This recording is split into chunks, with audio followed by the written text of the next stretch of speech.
এবার রোনালদো করলেন এক আশ্চর্য কাণ্ড।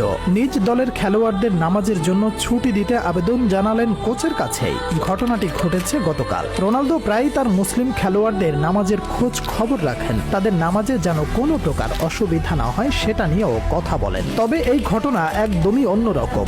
গতকাল ট্রেনিং চলছিল তার দল আল নাসেরের। দলে বেশ কয়েকজন খেলোয়াড় আছেন যারা মুসলিম। সৌদি আরব হওয়ায় সেখানে আজান হয় মাইকে। রোনালদো খেয়াল করলেন আজান দিলেই তার মুসলিম সহকর্মীরা নামাজের জন্য উদ্গ্রীব হয়ে যান। নামাজের সময় ট্রেনিং চলছিল। রোনালদো তার কোচকে গিয়ে বলেন মুসলিম খেলোয়াড়দের নামাজ আদায় করার জন্য বিরতি দিতে। এই ঘটনাটি জানিয়েছেন আল দিয়ারার গোলকিপার ওয়ালিদ আব্দুল্লাহ। তিনি আরো বলেন, শুধু কোচকে বলে ক্ষান্ত হননি রোনালদো। কেউ যদি নামাজে দেরি করে তাহলে রোনালদো তাদের বলে নামাজ আদায় করে আসো, সমস্যা নেই, আমরা তোমার জন্য অপেক্ষা করব, তুমি আসলে আবার প্র্যাকটিস শুরু করব। সম্প্রতি এই খবরটি প্রকাশ করেছে মধ্যপ্রাচ্য ভিত্তিক সংবাদ মাধ্যম রেইলি নিউজ। যে সংবাদটি স্পষ্টভাবে বুঝিয়ে দিচ্ছে রোনালদো শুধু একজন ভালো খেলোয়াড়ই নন, পাশাপাশি একজন ভালো মানুষও বটে, যিনি মানুষের বিশ্বাস এবং মূল্যবোধকে মন থেকে মূল্যায়ন করেন এবং শ্রদ্ধা জানান তাদের ধর্মীয় বিশ্বাসের প্রতি।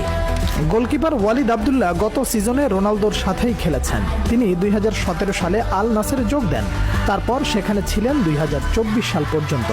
এই সিজনে ফ্রি ট্রান্সফারে তিনি যোগ দেন আল দিয়ারায়।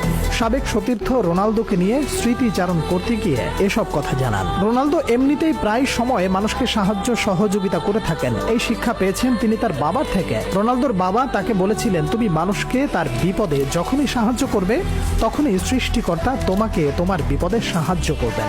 আর এই কথাকে মূল্যায়ন করে রোনালদোকে প্রায় সময় দেখা গেছে বিভিন্ন অভাবী মানুষ, বিশেষ করে মুসলিম দেশকে সাহায্য করে গেছেন।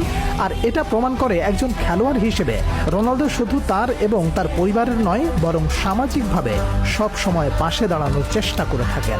কিছুদিন আগেই 1000 গোল করার কথা বলেছেন রোনালদো। ইতিমধ্যে করে ফেলেছেন 915 গোল।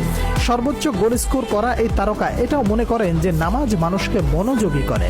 তিনি মনে করেন একজন খেলোয়াড় যদি ভালো খেলোয়াড় হতে চায় তাহলে তাকে অবশ্যই মনোযোগী হতে হবে। রোনালদো মনে করেন প্রার্থনার কারণে মানুষের মনোযোগ বাড়ে, যে কারণে তিনি মুসলিম খেলোয়াড়দের এই নামাজ পড়াকে সবসময় অনুপ্রেরণা যোগান। ওয়ালিদ আব্দুল্লাহ রোনালদোর এই অবদানের কথা স্বীকার করে বলেন, রোনালদো সব সময় আমাকে বলতো ফুটবল শুধুমাত্র একটা খেলা নয়, এখানে কালচারাল ভ্যালুকেও গুরুত্ব দিতে হয়। আর তাই তো সৌদিতে আসার পর রোনালদোকে প্রায় সৌদি পোশাকে দেখা যায়, সালাম দিতে দেখা যায়। একজন বিশ্বসেরা খেলোয়াড় যখন মানসিকভাবে এমন উদার মানসিকতার হন তখন আসলেই ব্যাপারটি খুবই চমৎকার দেখায়। আর এজন্যই রোনালদোকে মানুষ এতটা ভালোবাসে।